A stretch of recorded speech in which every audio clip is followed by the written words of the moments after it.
बातें करते हम खेतों की और उसके रखवाली की, बाग बगीचा फल फूलों और फसलों की हरियाली की। हम बीजों की बातें करते उत्तम जल संसाधन की, हम तकनीकी बातें करते फसलों के उत्पादन की। हर किसान का सपना सच हो जीवन सुखद बनाने को, गाँव-गाँव के हर आंगन का प्यारा सा ये दर्शन। कृषि दर्शन, कृषि दर्शन, कृषि दर्शन, कृषि दर्शन, कृषि दर्शन, कृषि दर्शन, कृषि दर्शन, कृषि दर्शन। नमस्कार, स्वागत है आपके अपने कार्यक्रम कृषि दर्शन में। किसान भाइयों, जैसा कि आपको मालूम है कि हम हर बार आपके लिए नई नई जानकारियां लेकर आते हैं। हमारी कोशिश यही रहती है कि हम आपको ऐसी जानकारियां देते रहे जो आपके लिए फायदेमंद हो। कृषि जगत में अभी क्या कुछ चल रहा है नया, जानने के लिए आइए सीधे रुख करते हैं कृषि समाचार की ओर। नमस्कार, कृषि समाचार में आपका स्वागत है। मैं हूं शशि। आइए देखते हैं आज कृषि समाचार में क्या है खास। रांची जिला के मछली विक्रेताओं के लिए मत्स्य विपणन योजना, खूंटी जिला के श्रेष्ठ मछली पालकों को पुरस्कृत करने की है योजना, बकरी पालन से बेहतर मुनाफा हासिल करने के लिए पालें उन्नत नस्ल ब्लैक बंगाल। अब समाचार विस्तार से। रांची जिला के मछली विक्रेताओं को हाइजीनिक स्थिति में मछलियों की खरीद बिक्री और परिवहन के लिए मत्स्य विपणन योजना चलाई जा रही है। इस योजना के तहत रांची जिला के मछली विक्रेता 60% अनुदान पर पिकअप वैन और ऑटो रिक्शा तथा 90 से 95% अनुदान पर स्टॉल या ठेला एवं उपकरण ले सकते हैं। इस योजना से लाभ लेने के लिए जिला मत्स्य कार्यालय में आवेदन दे सकते हैं। वित्तीय वर्ष 2020-21 में खूंटी जिले के प्रगतिशील मत्स्य मित्रों, मछली बीज उत्पादकों, मछली उत्पादकों और उत्कृष्ट हैचरी संचालकों को पुरस्कृत करने की है योजना। इस योजना से लाभ लेने के लिए खूंटी के मछली पालक जिला मत्स्य कार्यालय खूंटी में 20 नवंबर तक आवेदन दे सकते हैं। आवेदनकर्ता किसी एक ही श्रेणी में आवेदन दें। गोभी वर्गीय फसलों में गोभी का पतंगा नामक कीट लगता है। इस कीट के नियंत्रण के लिए कार्बोफ्यूरॉन 3G दवा का व्यवहार करें। आवश्यकता अनुसार जैविक कीटनाशी डेल्फिन, डिपेल, अचुक या नीम गोल्ड के घोल का छिड़काव कर सकते हैं। गोभी का पतंगा नामक कीट गोभी वर्गीय फसलों की पत्तियों को छेद करके उसकी हरितिमा को खा जाते हैं। इससे उपज में भारी कमी आ जाती है। इससे बचाव के लिए पौधा लगाने के 8 से 10 दिन बाद पौधा के चारों ओर कार्बोफ्यूरॉन 3G दवा 1 ग्राम प्रति पौधे की दर से मिट्टी में मिला दें और हल्की सिंचाई कर दें, या जैविक कीटनाशी डेल्फिन 1 ग्राम या डिपेल 1 मिलीलीटर या नीम निर्मित कीटनाशी अचूक या नीम गोल्ड 2 मिलीलीटर प्रति लीटर पानी की दर से घोल बनाकर फसल पर छिड़काव करें। राज्य के जो ग्रामीण पशुपालन से जुड़ना चाहते हैं वे बकरी पालन से अच्छी कमाई कर सकते हैं। बकरी पालन से अधिकाधिक लाभ प्राप्त करने के लिए ब्लैक बंगाल, सिरोही, बर्बरी या बिटल नामक उन्नत नस्ल वाली बकरी पालें। झारखंड में अब देखें हम लोग ज़्यादा से ज़्यादा ब्लैक बंगाल के इस्तेमाल करते हैं, लेकिन कुछ जो किसान वो पटनाई का जो है वो एक लुटकल वैरायटी होता है। इसका हाइट भी बहुत अच्छा होता है, इसका मीट भी अच्छा होता है, तो आप पटनाई का झारखंड के लिए यूज़ करते हैं। ये छोड़ के आपके पास ऑप्शन रह गया, एक तो है सिरोही, बहुत ही बड़ा होता है, 30 से 35 किलो 40 किलो तक जा सकता है। बरबारी हो गया 25 से 30 किलो।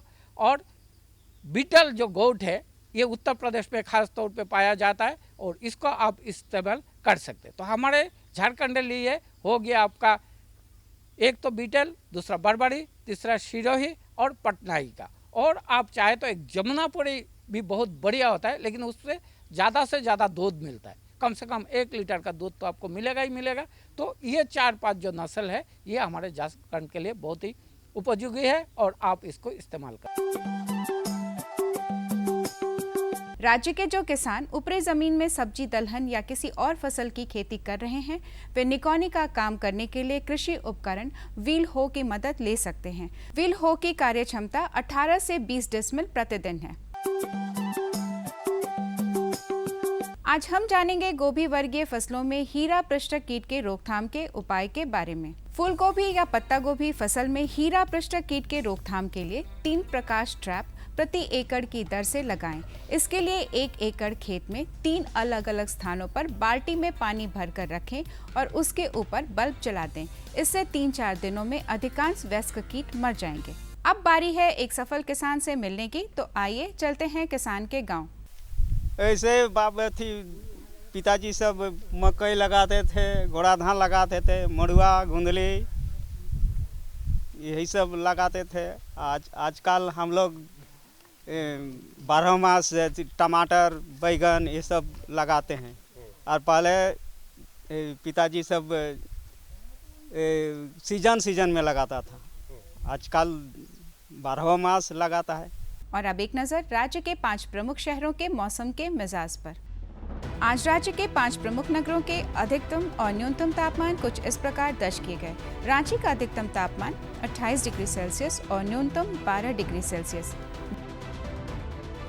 जमशेदपुर का अधिकतम तापमान 30 डिग्री सेल्सियस और न्यूनतम 17 डिग्री सेल्सियस। मेदिनीनगर का अधिकतम तापमान 30 डिग्री सेल्सियस और न्यूनतम 16 डिग्री सेल्सियस। देवघर का अधिकतम तापमान 31 डिग्री सेल्सियस और न्यूनतम 17 डिग्री सेल्सियस। धनबाद का अधिकतम तापमान 32 डिग्री सेल्सियस और न्यूनतम 18 डिग्री सेल्सियस दर्ज किया गया।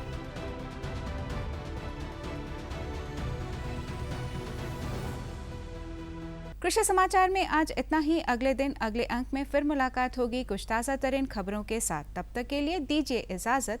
नमस्कार, जोहार। जाड़े का मौसम दस्तक दे चुका है।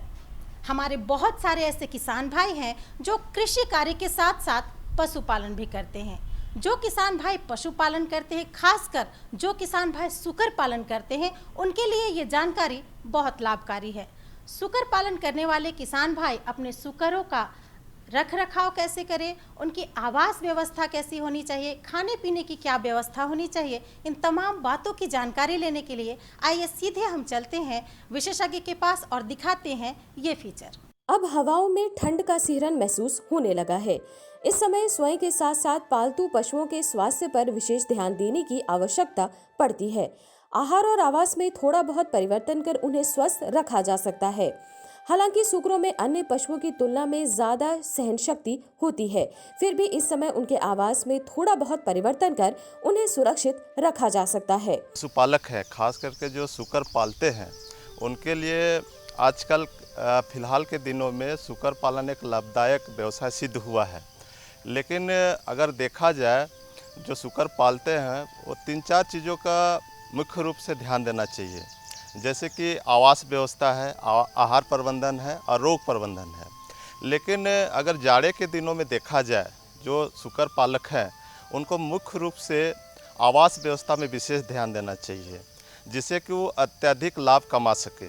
खास करके जाड़े के दिनों में जो छोटे छौने हैं सुकर के, वो जिसमें मृत्यु दर काफ़ी अधिक हो जाती है, और जो गाभिन मादा है उनको भी थोड़ा हानि पहुंचता है ज़्यादा ठंडा होने पे।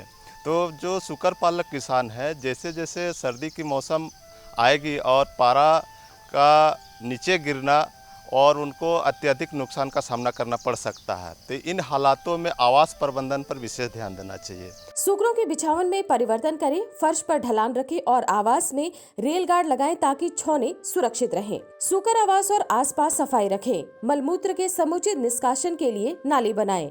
किसान भाई, रेल गार्ड हम लोग चूँकि लोहे का यूज करते हैं और दीवार से 1.5 से 2 फीट के ये में दूरी में देते हैं, जिसमें कि जो छोटे बच्चे ही अंदर घुस सकते हैं, और जो मादा होती है जो अधिक वजन की होती है, तो जब बैठती हैं तो बच्चे दबने का संभावना ज़्यादा होता है, तो बच्चे रेल गार्ड के अंदर चले जाते हैं, तो उसमें दबने की संभावना कम हो जाती है और आसानी से दूध पी सकती माँ से। तो रेल गार्ड को हम लोग अगर लोहे का लगाते तो उसको रेल गार्ड कहते हैं, या तो हम लोग बांस बल्ली का भी प्रयोग कर सकते हैं, जो कि कम दाम में अधिक फायदा पहुंचा सकता है।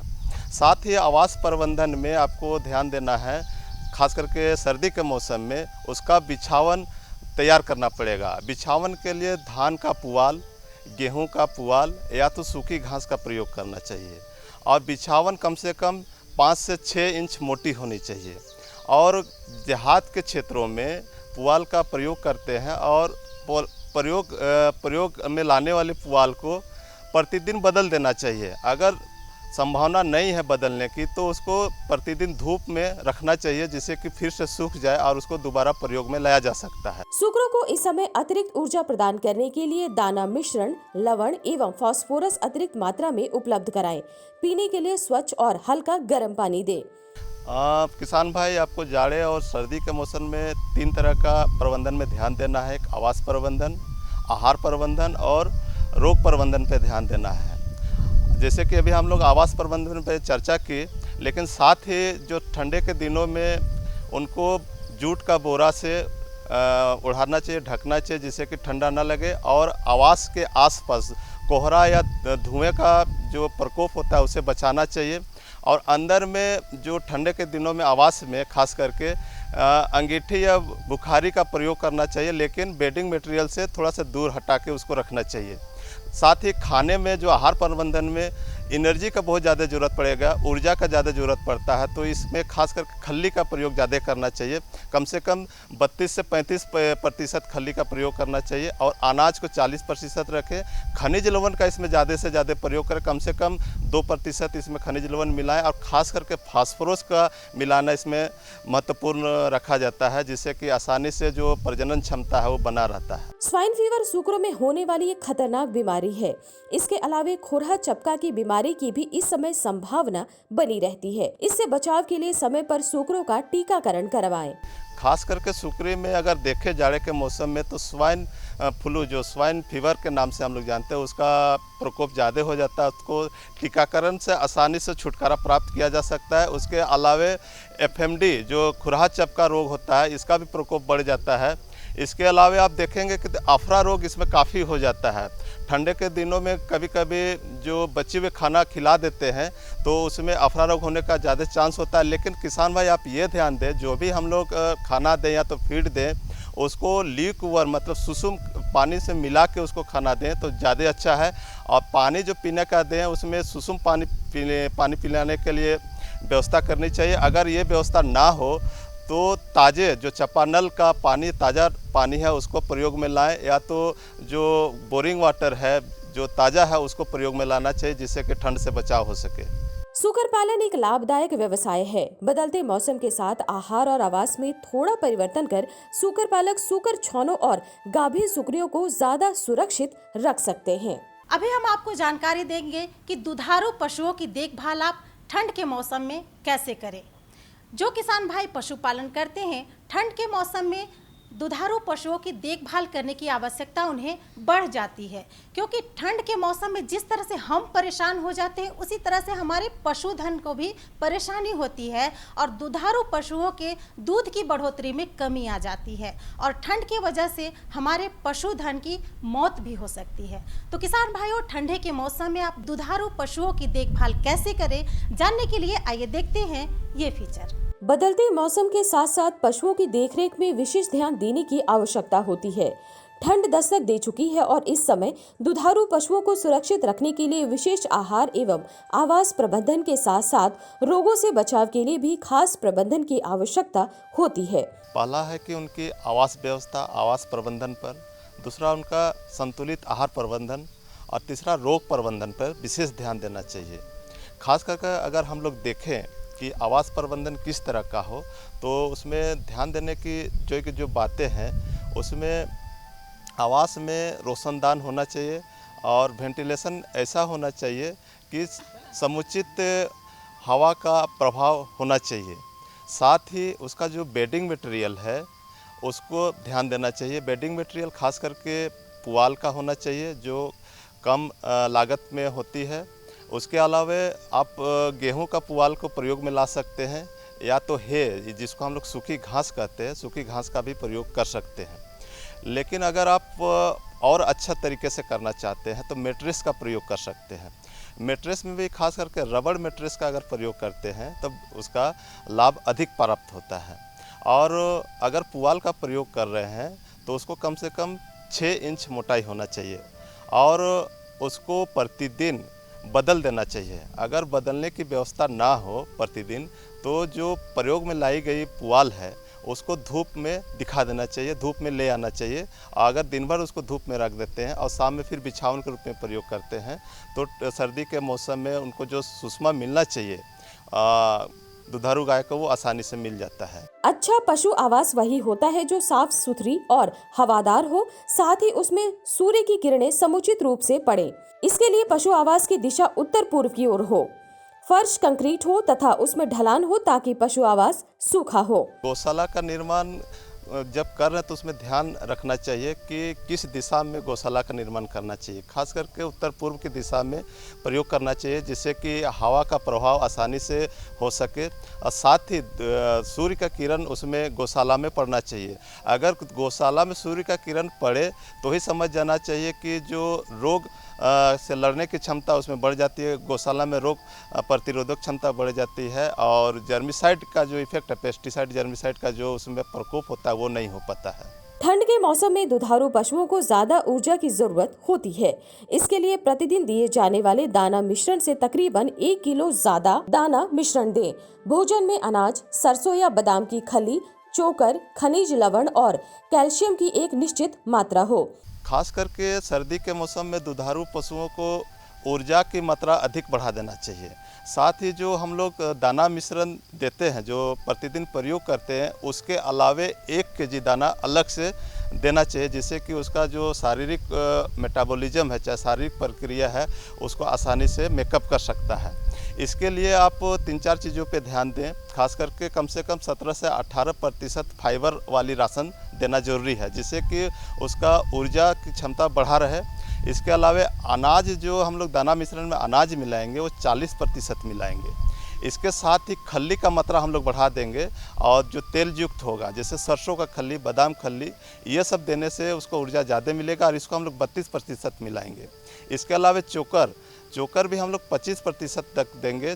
खास करके गेहूं का चोकर इसमें प्रयोग में लाएँ तो ज़्यादा अच्छा है, या तो फिर राइस ब्रान भी इसमें हम लोग मिला सकते हैं।